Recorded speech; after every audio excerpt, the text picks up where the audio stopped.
प्यारे बच्चों, आज हम यहाँ एकत्रित हुए हैं हिंदी दिवस के अवसर पर। 14 सितंबर 1949 हमारी मातृभाषा हिंदी को संविधान सभा ने राजभाषा का दर्जा दिया था। तब से हर वर्ष हम 14 सितंबर को हिंदी दिवस मनाते हैं।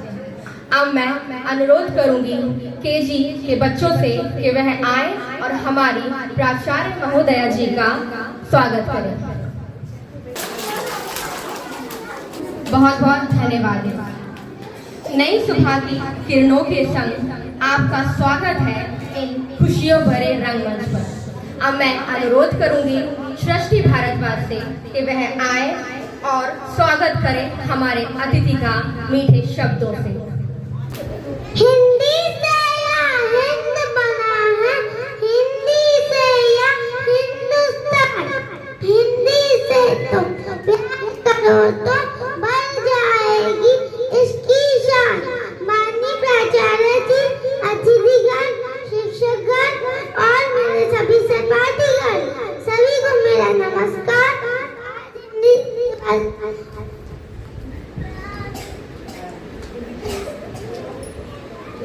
आज हिंदी दिवस के दिन सभी को हिंदी दिवस की बहुत बहुत शुभकामनाएं।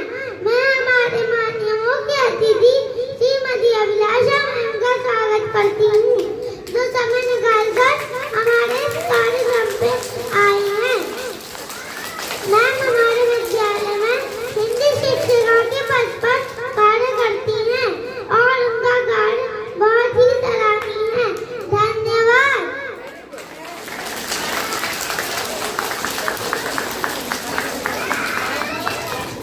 बहुत धन्यवाद। कार्यक्रम को और रोचक बनाने के लिए अब आप सभी के सामने प्रस्तुत है एक छोटी सी कहानी। तो लीजिए, प्रस्तुत है कच्चे मित्र। उनके बीच एक रंगीला नाम का बड़ा ही नेक हिरण भी रहता था। वो बहुत ही मेहनती, मिलनसार और परोपकारी था। वो अपने मन, कर्म और वचन से सबका ख्याल रखता था। किसी का स्वास्थ्य खराब होने पर वो हालचाल लेने के साथ साथ उसके उपचार की भी व्यवस्था करता था। वो जहाँ रहता था वहाँ अपने मेहनत से चारों तरफ हरियाली फैलाए रहता था। एक बार रंगीला स्वयं बीमार पड़ गया। उसे ऐसा बुखार चढ़ा कि उतरने का नाम ही नहीं ले रहा था। उसने स्वयं कुछ जड़ी बूटियां खाई, लेकिन कोई लाभ नहीं हुआ। उसकी बीमारी की खबर जंगल में फैल चुकी थी, लेकिन उसे देखने के लिए कोई नहीं आया। तब उसका मन अधिक मुरझा गया। उससे उठा नहीं जा रहा था। फिर भी वो उठकर कुछ आगे आया और उसने देखा 2 हिरण उसके इलाके में आ गए थे। वो बड़ी बड़ी हरी हरी घास खा रहे थे। उन्होंने जब रंगीला को देखा तो मुस्कुराने लगे। अरे रंगीला, कैसी है तुम्हारी तबीयत? हम तो तुमसे ही मिलने आए हैं, तुम्हारा हालचाल जानने आए हैं। हाँ रंगीला, हमने सुना तुम्हारी तबीयत बहुत खराब है, तो हमसे रहा नहीं गया, इसीलिए चले आए हैं। अब बताओ कैसी तबीयत है? तबीयत में कुछ फर्क नहीं आया है, और कोई दूसरी दवा लेनी पड़ेगी। हाँ, अच्छी दवा लेना, अपना ख्याल रखना। तुम आराम करो, हम चलते हैं। रंगीला मुड़कर अपने अड्डे की तरफ चला और इधर ये दोनों हिरण फिर से रंगीला के इलाके की हरी हरी घास खाने लगे। मैंने इस जगह के बारे में जितना सुना था उससे भी अच्छा पाया। रंगीला ने बड़ी मेहनत से गुलशन सजाया है। चारों तरफ हरियाली ही हरियाली है। देखकर और खाकर तबीयत हरी हो गई। आज पेट भरकर खा लेता हूँ, कल रंगीला से मिलने के बहाने फिर आऊंगा। मुझे रंगीला की तबीयत से क्या लेना? ये हरियाली खींच लाई है मुझे, मैं भी तुम्हारे साथ कल आऊंगा। दोनों हिरणों का जब पेट भर गया तब वो वहाँ से चले गए। अपने इलाके में जाकर वो रंगीला के इलाके की हरी हरी घास की तारीफ करने लगे। अरे भाई, यहाँ सूखी घास खाते पड़े हो, जाओ रंगीला के दरबार में, वहाँ चारों तरफ हरियाली ही हरियाली है। वहाँ जाओ, रंगीला का हालचाल पूछो और पेट भरकर हरी हरी घास खाओ। रंगीला बहुत अच्छा है, बड़ा नेक है। उसके बीमार होने पर भी हमें हरी घास खाने के लिए मिल रही है। इससे अच्छी बात और क्या हो सकती है? बहुत सारे हिरणों की टोली बन गई और सब रंगीला के पास पहुंच गए उसका हालचाल पूछने। पहले तो रंगीला को इस बात की बड़ी खुशी हुई कि कितने सारे लोग उसका हालचाल जानने के लिए आ गए। उसके बाद का नजारा देखकर उसका सर ही चकरा गया। सारे हिरण उसके इलाके की घास खाने में जुट गए थे। कुछ हिरण फल भी खा रहे थे। उनके पास सर उठाकर इधर उधर देखने की भी फुर्सत नहीं थी। रंगीला बेचारा मन ही मन सोचने लगा कि ये लोग मेरे पास 2 घड़ी भी नहीं रुके और घास खाने के लिए जुट गए। अब यही हाल रहा तो मेरे इलाके की सारी घास साफ हो जाएगी। मेरे खाने के लिए भी कुछ भी शेष नहीं बचेगा। कुछ देर बाद रंगीला का एक मित्र मोनू भालू आ गया। उसे आने में देर हो गई थी। माफ करना दोस्त, मैं तुम्हारे लिए औषधि की तलाश में गया था और मुझे बहुत दूर जाना पड़ा। औषधि तो मिल गई लेकिन आने में देर हो गई। इसे तुम खा लो और जल्दी से ठीक हो जाओ। रंगीला ने औषधि खाई और उसे कुछ समय के बाद आराम मिलने लगा। उसका दोस्त मोनू उसके साथ ही रुका रहा। 2 दिन के बाद रंगीला की तबीयत ठीक हो गई, लेकिन उसके खाने के लिए न घास बची थी न कोई फल बचा था। उसकी सारी मेहनत पर पानी फिर गया था। उदास हो गया। दोस्त रंगीला, मैं जानता हूँ ये मतलब का संसार है। ज्यादातर सब दोस्ती का दिखावा करते हैं, सब अपने फायदे की सोचते हैं। तुम चिंता मत करो, हम दोनों मिलकर गुलशन सजाएंगे, एक नई दुनिया बनाएंगे। इस कहानी से हमें इस बात की जानकारी मिलती है कि मन में कपट रखने वाले मित्र शत्रु से भी ज्यादा खतरनाक होते हैं।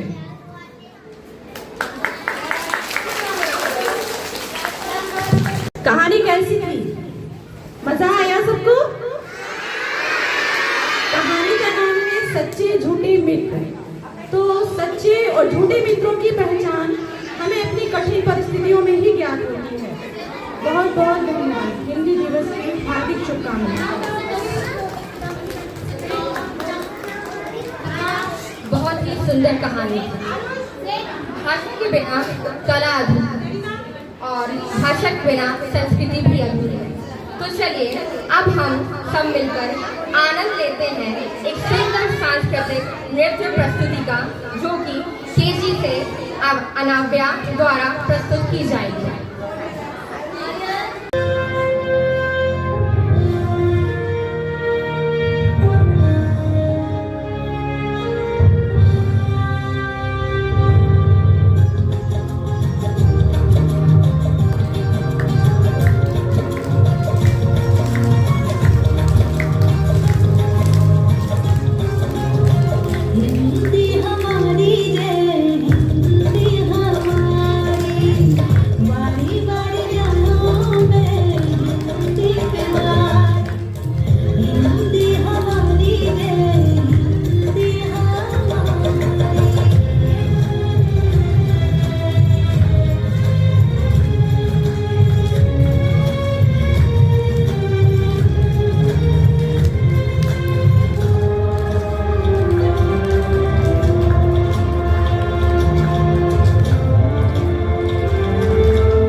सुंदर प्रस्तुति अनाव्या द्वारा। हिंदी। तो लीजिए अब बारी है एक हिंदी कविता की, जो कि केजी के नन्हे मुन्ने बच्चे द्वारा प्रस्तुत की जाएगी।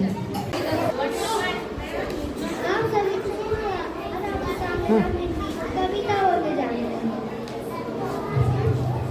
हिंदी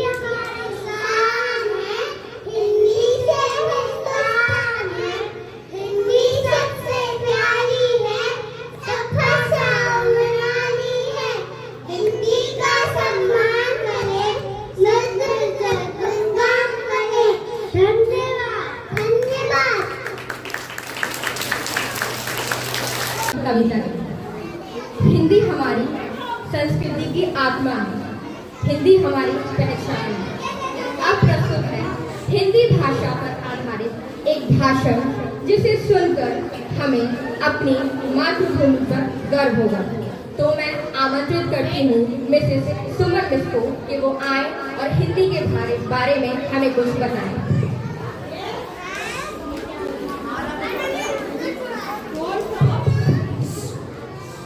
हम सबका अभिमान है हिंदी, हमारे देश की शान है हिंदी। हम सबका अभिमान है हिंदी, हमारे देश की शान है हिंदी। आदरणीय प्रधानाचार्य, शिक्षक और मेरे प्यारे विद्यार्थियों, आप सभी को सुप्रभात। मैं हिंदी दिवस के इस अवसर पर सभी के समक्ष अपने कुछ भावनाएं और विचार लेकर उपस्थित हुई हूँ। जैसा कि हम सभी जानते हैं कि आज हम यहाँ हिंदी दिवस मनाने के लिए उपस्थित हुए हैं, तो सबसे पहले आप सभी को हिंदी दिवस की हार्दिक शुभकामनाएं। 14 सितंबर का दिन हमें हमारी मातृभाषा हिंदी की महत्ता की याद दिलाती है। 14 सितंबर 1949 को संविधान सभा ने हिंदी को भारत की राजभाषा का दर्जा दिया था और तभी से इस दिन को हर साल हिंदी दिवस के रूप में मनाया जाता है। हिंदी भाषा भारत में सबसे अधिक बोले जाने वाली भाषा है। ये भाषा हमारे देश की एकता और अखंडता का प्रतीक है। ये हमारे देश की पहचान है जो देशवासियों को एकता के सूत्र में बांधती है। इसे सभी आसानी से पढ़ सकते हैं, बोल सकते हैं, लिख सकते हैं और समझ सकते हैं। हिंदी हमारी संस्कृति और परंपरा से जुड़ी है। ये हमारे लिए बहुत ही गर्व की बात है कि हमारी भाषा न सिर्फ भारत बल्कि विदेशों में बोली जाती है। हिंदी हमारी ताकत तो ही है, साथ ही इसे आगे ले जाना हम सबकी जिम्मेदारी है। इन्हीं शब्दों के साथ मैं अपनी वाणी को विराम देती हूँ। एक बार फिर से आप सभी को हिंदी दिवस की हार्दिक शुभकामनाएं। धन्यवाद। बहुत बहुत धन्यवाद।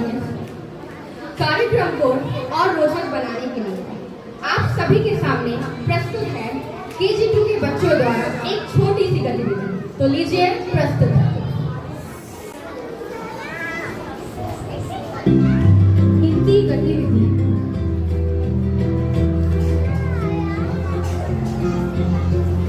चलो आओ सीखे मात्राएं। आम,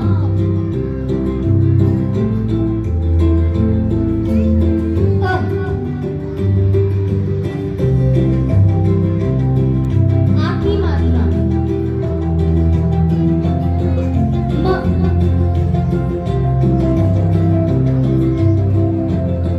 आम, हिरन,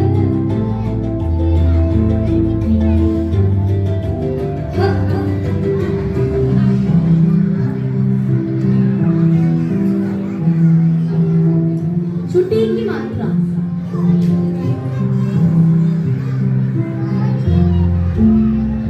र,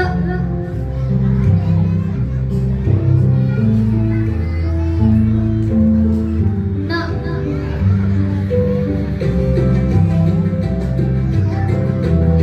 हिरन, मछली,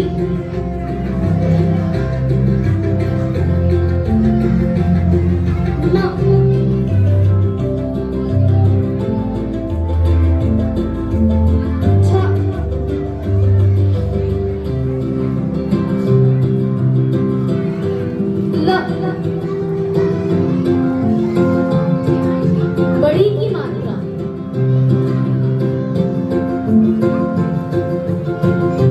मछली।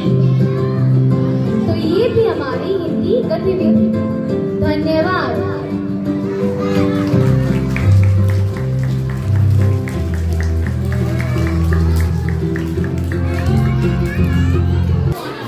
बच्चों ने बहुत ही अच्छे तरीके से हमें मात्राओं के बारे में बताया, इसके लिए उनका बहुत बहुत धन्यवाद। तो इस हिंदी दिवस के कार्यक्रम के समापन पर KG के बच्चों द्वारा प्रस्तुत है एक सुंदर सा नृत्य। तो लीजिए प्रस्तुत है। वेद का ज्ञान निहित है, संबंधों की आशा है। विश्व भाल पर नित्य दमकती अपनी हिंदी भाषा है।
अवसर पर हमने जाना कि हिंदी केवल संस्कृति और संस्कारों की पहचान है। अब मैं बुलाना चाहूंगी रचित को कि वह आए और धन्यवाद व्यक्त करें।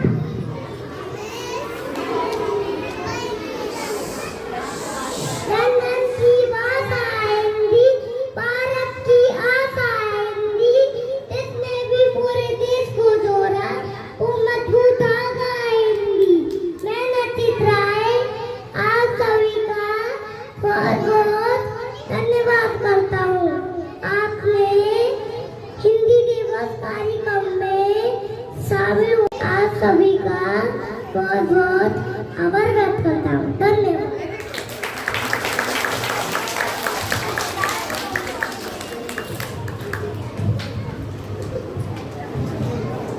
रचित ने बहुत अच्छी से हमें धन्यवाद व्यक्त किया, तो मैं आप सभी का धन्यवाद करती हूँ कि आप यहाँ पर आए और आपने इस कार्यक्रम की शोभा बढ़ाई। आप सभी को हिंदी दिवस की बहुत बहुत शुभकामनाएं। धन्यवाद कि वो आए और दो शब्द दें।